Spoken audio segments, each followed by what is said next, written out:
Israel पर Hamas के हमले को आज 1 महीना पूरा हो गया। पिछले महीने की 7 तारीख को हमास ने इजरायल को चौंकाते हुए सबसे बड़े हमले को अंजाम दिया था, लेकिन 1 महीने बाद तस्वीर बदल गई। उत्तरी गाजा पर इजरायल का करीब कब्जा हो गया है। पिछले 24 घंटे में हमास के कई कमांडर्स ढेर हो गए हैं। हमास को इजरायली सेना बेनकाब कर रही है। आतंकियों को मारने के साथ साथ स्कूल, मस्जिद में बनाए गए उनके ठिकानों को दुनिया के सामने ला रहे हैं ताकि हमास की असलियत सामने लाई जा सके। इस बीच इजरायल के प्रधानमंत्री नेतन्याहू ने यूरोप को चेताया है कि अगर इजरायल ये जंग हारा तो हमास का अगला निशाना यूरोप है। इसके बावजूद हमास को तुर्की जैसे नेटो सदस्य देश का साथ मिल रहा है। तुर्की के राष्ट्रपति अर्दोआन से हमास के नेता इस्माइल हानिया की मुलाकात होने की खबर है। हानिया अर्दोआन के अलावा हमास के वरिष्ठ नेता भी इस मुलाकात में रहेंगे। हमास का एक प्रोपेगेंडा वीडियो जिसमें उसके आतंकी इजरायल पर चुन चुनकर हमला बोलते हुए दिखाई देते हैं। गाजा की गलियों में हो रही इस लड़ाई से लगता है कि इजरायल की सेना पर हमास भारी पड़ रहा है। इजरायली सैनिक मारे जा रहे हैं। गाजा में इजरायल बुरी तरह फंस गया, लेकिन क्या वाकई में ऐसा है? जवाब तस्वीर देती है। इजरायल के आगे बेदम, हमास प्रोपेगेंडा वीडियो के सहारे। इजरायल पर हुए आतंकी हमले को अभी महीना ही गुजरा है, लेकिन तस्वीर पूरी तरह से उल्टी दिख रही है। 7 अक्टूबर को हमास ने इजरायल में घुसकर हमला किया, लोगों को मारा, तो 1 महीने बाद इजरायल की सेना गाजा में घुसकर आतंकवादियों को मार रही है। 32 दिन पहले इजरायल में गाड़ियों को रोक कर लोगों को मारा गया, तो अब इजरायल की सेना आतंकवादियों को गाड़ी में ढूंढकर मार रही है।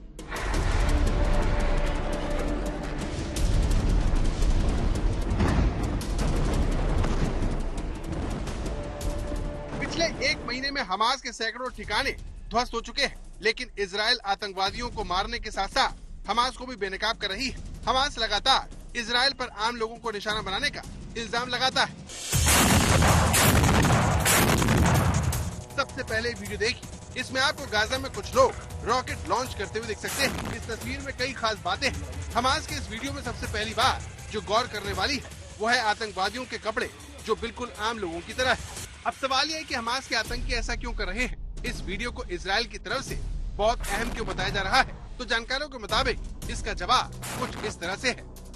हमास के आतंकी आम लोगों के कपड़े पहनकर इसीलिए रॉकेट फायर कर सकते हैं ताकि अगर ये इजरायल के जवाबी हमले में इजरायल को घेर सके। तस्वीरें बताती हैं कि इसमें से कई लोगों को आतंकी ट्रेनिंग नहीं मिली है। हमास के कई आतंकी पिछले 1 महीने में इजरायल मार गिराए हैं। इससे ये समझ में आता है कि हमास के पास आतंकवादियों की कमी हो गई, इसीलिए उसे इजरायल पर हमला करने के लिए आम लोगों का सहारा लेना पड़ रहा है।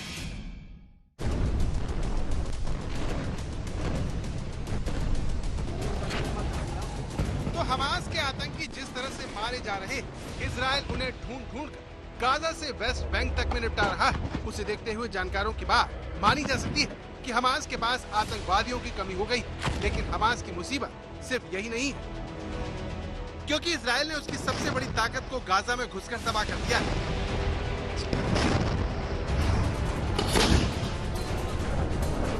गाजा में इजरायल के सैनिक आतंकवादियों की सुरंग ढूंढ कर तबाह कर रहे हैं। गाजा में हमास इजरायल को अपनी सुरंगों के दम पर परेशान करता आया है। बताया जाता है कि उसने गाजा में 500 किलोमीटर लंबी सुरंग बना दी, जिसमें आतंकी इजरायल के हमलों से सुरक्षित रहते हैं। हमास के रॉकेट हथियार भी इजरायल से बचे रहते हैं, इसीलिए इजरायल गाजा में हमास की सुरंगों को चुन चुन कर साफ कर रहा है। गाजा में आम लोगों के घरों के नीचे सुरंग मिल रही है। ये देखिए, इस घर को पहले इजरायल ने हवाई हमले से ध्वस्त किया और बाद में जब उसके सैनिक वहां पहुंचे तो उन्हें ये सुरंग मिली, जिसका इस्तेमाल आतंकवादी करते थे। इजरायल अब ऐसी सुरंगों को विस्फोट से उड़ाने का काम कर रहा है।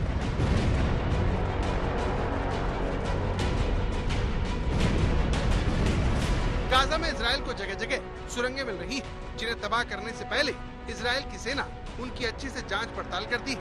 इजरायल की कोशिश गाजा में हमास के आतंकवादियों को मारने, सुरंग तबाह करने के अलावा उसे बेनकाब करने की भी है, ताकि उसके खिलाफ चल रहे अभियान को धीमा किया जा सके।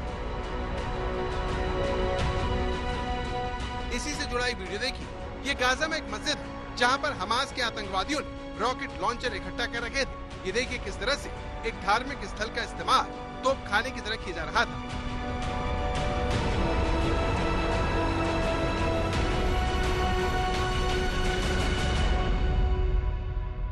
उत्तरी गाजा को घेरकर इजराइल उसे आतंकवादियों का कब्रिस्तान बनाने पर तुला है। इसीलिए हर संदिग्ध इमारत को बम से उड़ाया जा रहा है। इमारतों को गिराकर हमास को कमजोर किया जा रहा है। इस कार्रवाई का निचोड़ ये है कि हमास को ज्यादा से ज्यादा नुकसान पहुंचाया जा सके, ताकि फिर वो दोबारा सिर न उठाए।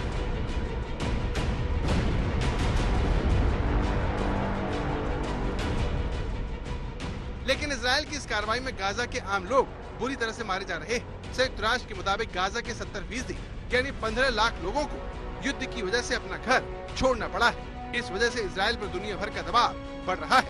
इसी से बचने के लिए इजराइल आम लोगों को सुरक्षित रास्ता देकर उन्हें दक्षिणी गाजा तक जाने दे रहा है। लेकिन उसने साफ कर दिया है कि वो हमास को न सिर्फ गाजा से साफ करेगा, बल्कि उसे बेनकाब भी करेगा।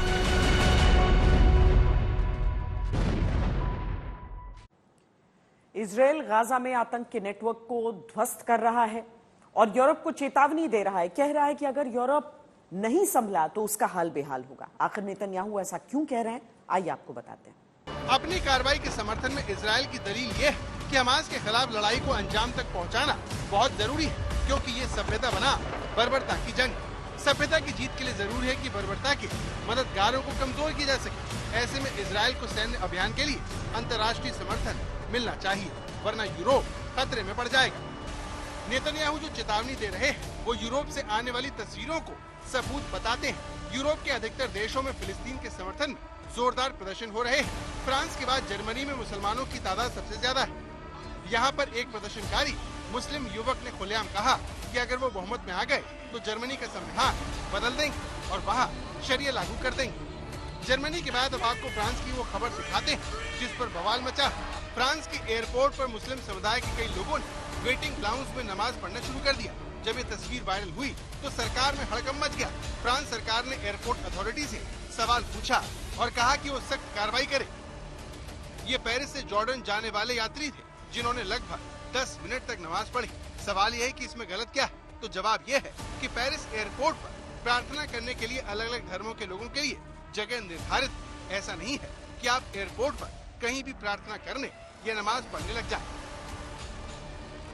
फ्रांस धर्मनिरपेक्ष देश है, लेकिन कट्टरपंथी सोच का खामियाजा उसे कई बार दंगों की आग के तौर पर झेलना पड़ा है। यूरोप के कई देशों में मुस्लिम आबादी तेजी से बढ़ रही है। फ्रांस में 60 लाख, जर्मनी में 50 लाख, ब्रिटेन में 38 लाख, इटली में 30 लाख और स्पेन में 12 लाख मुसलमान हैं। मध्य पूर्व और अफ्रीका से लगातार प्रवासी आबादी पिछले कुछ सालों में यूरोप में जाकर बस गई है, जिसके बाद से यूरोप के कई देशों में इन लोगों की तरफ से हिंसा देखने को मिली है, जिसकी कई मुस्लिम धर्म गुरुओं ने भी आलोचना की है। इजराइल इसी को आधार बनाकर अपनी लड़ाई को यूरोप के वजूद से जोड़ रहा है ताकि दुनिया उसका समर्थन करे। यूरोप में बढ़ते कट्टरवाद के खतरे से आगाह करने वाले नेतन्याहू ने पूरे हौसले से कहा कि इजराइल की इस जंग में जीत पक्की है। उनकी सेना ने ग्राउंड ऑपरेशन में न केवल हमास को घुटनों पर ला दिया है, बल्कि हिजबुल्लाह के हमलों का जवाब भी बखूबी दिया है। 30 दिन हो गए हमास की इस बर्बरता को। इजरायली सेना ने 7 अक्टूबर की वो खूनी तारीख आज पूरी दुनिया को याद दिलाई, जब हमास के बर्बर आतंकवादियों ने दक्षिणी इजराइल में नरसंहार, बलात्कार, लूट और अपहरण का खौफनाक खेल खेला था। 30 दिन बाद इजरायली सेना गाजा में घुसकर उसे दफन करने के लिए गरज रही। आर्टिलरी का आक्रमण हमास के आतंकवादियों में खलबली मचा रहा है। मकानों ठिकानों को उड़ाती इजरायली सेना हमास को मिट्टी में मिला रही। बीते 30 दिन में यह जंग निर्णायक मोड़ पर पहुंच चुकी है, जब इजरायली सेना ने गाजा को 2 टुकड़ों में बांट दिया और अब उत्तरी गाजा की घेराबंदी कर इजरायली सेना उस अल शफा अस्पताल तक पहुंच चुकी है, जिसके नीचे हमास का हेडक्वार्टर है। यही नहीं, इजरायली सेना ने दावा किया है कि उसने हमास की सुरंगों को भी काफी हद तक ध्वस्त किया। इस काम में उसकी मदद बंकर ब्लस्टर बम ने की है। वो बंकर ब्लस्टर बम जो जमीन के भीतर 200 फीट नीचे की सुरंग को फाड़कर हमास के गढ़ को नेस्तनाबूद कर रहा है। इस दौरान गाजा में दाखिल हुए इजरायली सैनिकों ने हमास को बेनकाब कर दिया। उसने दिखाया कि हमास ने मस्जिद के पास रॉकेट लॉन्चिंग पैड बना रखा था। इसे जिस इमारत से बिजली की सप्लाई होती थी वो एक मस्जिद है। इजरायली सेना ने यह भी दिखाया कि स्काउट्स की क्लास में भी रॉकेट लॉन्चर्स थे जिनका रुख इजराइल की तरफ है। जब हमास की गर्दन तक इजरायली फौज पहुंची तो हिजबुल्लाह ने इजराइल पर ताबड़तोड़ रॉकेट दागना शुरू कर दिया। जवाब में इजराइल ने भी तबाही मचा दी। मैं इस वक्त इजराइल लेबनान बॉर्डर पर हूँ। मेरे दाहिनी तरफ यहाँ केचमुना शहर है, छोटा सा कस्बा है जो कि लास्ट टाउन है इजराइल का, और उसके पीछे लेबनान है। और ये वो इलाका है जहां अगर चीजें एस्केलेट होती हैं तो बहुत हेवीली कंटेस्ट किया जाएगा हिजबुल्लाह के द्वारा भी और आईडीएफ के द्वारा भी। इसीलिए हम देख रहे हैं यहाँ जमीन पर बहुत गहरी प्रेजेंस है आईडीएफ की। चप्पे चप्पे पे आईडीएफ के जवान, टैंक्स और बख्तरबंद गाड़ियां तैनात हैं। लेबनान सरहद से लेकर सीरिया के गोलन हाइट्स तक इजराइल की सेना आतंकी ठिकानों पर लगातार हमले कर रही है। वहीं उसके सेना प्रमुख ने चेताया कि मध्य पूर्व का कोई भी हिस्सा इजराइल की पहुंच से दूर नहीं। गोलन हाइट्स से राजेश पवार के साथ आज तक ब्यूरो।